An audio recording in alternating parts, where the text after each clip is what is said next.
आपकी पार्टी का विलय उसमें हो जाएगा, जेजेपी में? दिग्विजय चौटाला ये कहता है कि 2024 में पार्टी का विलय जेजेपी में हो जाएगा। सर, हमारी पार्टी किसी के साथ विलय नहीं करेगी। राजनीति में समझौते तो होते रहते हैं।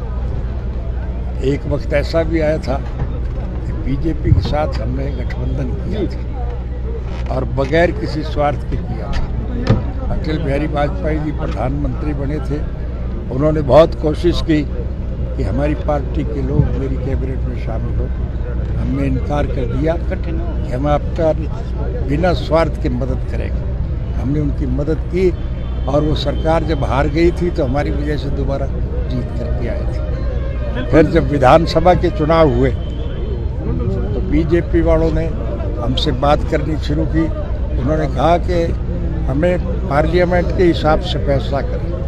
हमने पार्लियामेंट में 5 के हिसाब से लड़ाई लड़ी। 10 सीटों में 5 बीजेपी के थे, 5 हमारे थे। तो वो कहने लगे हरियाणा की 90 सीटें हैं, 45 हमें दे दी और 45 आपको। मैंने कहा हम दे तो दे आपके पास तो कोई जीतने वाले उम्मीदवार नहीं, कोई ऐसा हक है तो बताओ। ये जो आज का चीफ मिनिस्टर है ये उस वक्त उस मीटिंग में शामिल था। ये ज़्यादा बढ़ के जब बात कर रहा था तो मैंने उन्हें एक ही बात पूछी कि सरकार बनेगी आपकी, लेकिन चीफ मिनिस्टर कौन बनेगा? तब उन्होंने कहा चीफ मिनिस्टर तो आप बनो। तो मैंने कहा जब चीफ मिनिस्टर मैंने बनना है तो आप 90 में से 89 सीटें आप ले लें, मुझे तो एक ही दे दें। हमें सरकार बनानी है, इसलिए हमारा किसी से कोई विवाद नहीं है, लेकिन हम किसी के साथ विलय नहीं करेंगे। हमारी अपनी एक अलग पहचान है, वो कायम है। बिल्कुल, हरियाणा भर में फैले आपके चाहने वाले को लगातार चिंता बनी रहती है कि आखिर चौटाला साहब का जो स्वास्थ्य है वो कैसा है? क्या कहेंगे, आपकी स्वास्थ्य कैसा है? क्या है? आपके स्वास्थ्य के बारे में जानना चाहते हैं लोग कि स्वास्थ्य कैसा है, जो आपके चाहने वाले हैं। मेरा स्वास्थ्य आपके सामने खड़ा हूँ।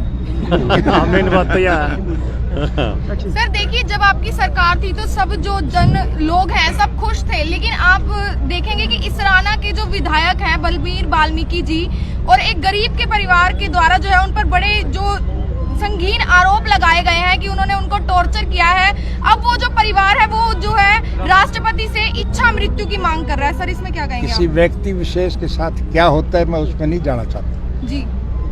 प्रजातांत्रिक प्रणाली में अभी जैसा मैंने बताया कि जनता के सहयोग और समर्थन से सरकार बनती है और फिर चुनी हुई सरकार की जिम्मेवारी होती है कि वो लोगों की मूलभूत जरूरियात पूरी करे। जी। मुझे एक दफ़ा चंडीगढ़ जाने का मौका मिला था और यही सरकार थी। हाँ, चंडीगढ़ में अपने एक मित्र के पास मिलने जा रहा था। जिस सड़क से मैं जा रहा था इत्तेफाक से उसी सड़क के ऊपर मुख्यमंत्री निवास था। मैंने गाड़ी रोक करके देखा, मुख्यमंत्री जी की वो खिड़की सोनी पड़ी थी। मैंने कहा चीफ मिनिस्टर ने घोषणा की थी कि मुख्यमंत्री निवास पर जो कोई आके दरख्वास्त देगा उसके सारे काम। तो लोगों ने मुझे बताया कि कोई क्या करेगा, यहाँ कोई आता है तो पुलिस के डंडों से पीट के उसको भगा देते हैं। मैंने उसी दिन तय कर लिया था कि हमारी जब सरकार बनेगी तो फिर सरकार परेशान नहीं करेगी लोग सरकार पे नहीं जाएंगे, बल्कि सरकार लोगों के पास जाएगी। और हमने ये फैसला किया और मैं बतौर मुख्यमंत्री के एक गांव में गया था कि नहीं गया था? गया था कि नहीं गया था? और गांव के लोगों ने जो मांग रखी वो सारी पूरी करी कि नहीं करी? तो इसलिए हमारा काम है लोगों की सेवा करना। आपको किसानों का मसीहा कहा जाता है। 1 साल तक किसान भाई थे वो बॉर्डर पर डटे रहे, सरकार के खिलाफ बगावत करते रहे। लगता है कि उत्तराखंड और यूपी के जो चुनाव हैं उसमें किसान अपने वोट से कुछ वार करने वाले हैं।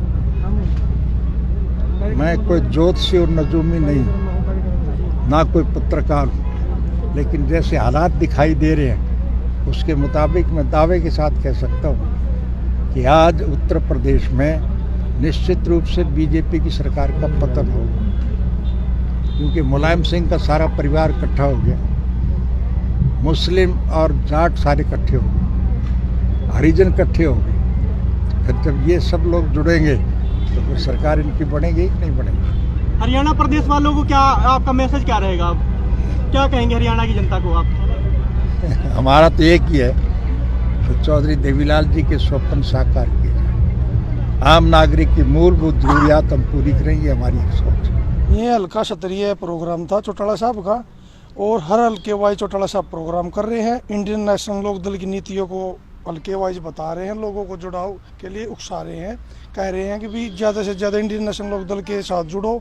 जो बीजेपी सरकार की भ्रष्ट नीतियाँ हैं इनके खिलाफ लोगों को बता रहे हैं कि भी बीजेपी सरकार आने के बाद क्राइम, बलात्कार, जो लूटपाट के ज़्यादा केसेस बढ़े हैं, इसके लिए चौटाला साहब कह रहे हैं कि अगर हमारी इंडियन नेशनल लोकदल की सरकार आई तो इन सभी पे रोक लगेगी और जो आरोपी हैं उनको सलाखों के पीछे भेजेंगे। बीजेपी पर ही आज तक भ्रष्टाचार के आरोप लगते थे, क्राइम के, गुंडागर्दी के आरोप लगते थे, लेकिन इसराना हल्के के विधायक, कांग्रेसी विधायक है बलवीर वाल्मीकि, उनके द्वारा एक परिवार को प्रताड़ित करने का आरोप लगा है, जिस पर चौटाला साहब ने भी ये कहा था अगर हमारी सरकार होती तो ऐसा कुछ ना होता। आप क्या कहेंगे? देख, जो चौटाला साहब हमारी पार्टी के सुप्रीमो हैं और 5 बार के मुख्यमंत्री हैं, उन्होंने जो कहा होगा सोच समझ के बोला होगा। ये मेरे गाँव का मैटर है। मुझे भी कुछ दिन पहले पता चला था, गांव पे घर पे मेरे पास कुछ आदमी आए थे। विधायक जी एक माननीय पद पर हैं, उनको ये चीज़ शोभा नहीं देती भी किसी गरीब के बच्चे के साथ ऐसा टॉर्चर करवा जाए। मुझे पता लगा था भी 3rd डिग्री टॉर्चर दिया गया है। और इसमें मैं तो एक ही अपील करता हूँ, जो इसमें इन्वॉल्व है, जो अगर वो बच्चा जो बोल रहा है उसकी जाँच कराई जाए, अगर वो दोषी है तो उसके खिलाफ कार्रवाई हो जाए, और जो विधायक के खिलाफ कोई बात आती है तो विधायक के खिलाफ कार्रवाई की जाए। जात पात की कह रहे हैं राजनीति हो रही है, बीजेपी कर रही है। बीजेपी शुरू से ही जात पात, हिंदू मुस्लिम की राजनीति करती आई है और हमेशा ही जात पात को बांटते हुए इन्होंने अपना हल सिद्ध किया, मतलब सिद्ध किया है। इसराना हल्के की जो जनता है पहुंची थी उसको क्या कहना चाहेंगे सर? इसराना हल्के जनता ने आज आप लोगों ने देखा काफी उत्साह था, और विशेषकर गांव गोलड़ा जो विधायक का गांव है वहां से सैकड़ों संख्या में ट्रैक्टर आए हैं, काफी लगे साथ आए हैं, बाइकें आई हैं। और यहाँ इस चीज़ से आप भी अंदाजा लगा सकते हैं कि जैसे कि विपक्ष का विधायक है बलबीर सिंह वाल्मीकि जी, उसके गांव से इतनी ज़्यादा संख्या में लोगों का आना, युवा साथियों का आना, ट्रैक्टर बाइकों का काफिले के साथ आना, ये बहुत बड़ा संदेश है कि आने वाला भविष्य इंडियन नेशनल लोकदल का भविष्य है और आने वाले समय में इंडियन नेशनल लोकदल की सरकार बनने जा रही है। एक बार अपना परिचय दीजिए। मैं गौरव गोलड़ा, हल्का इसराना, युवा नेता इनालो।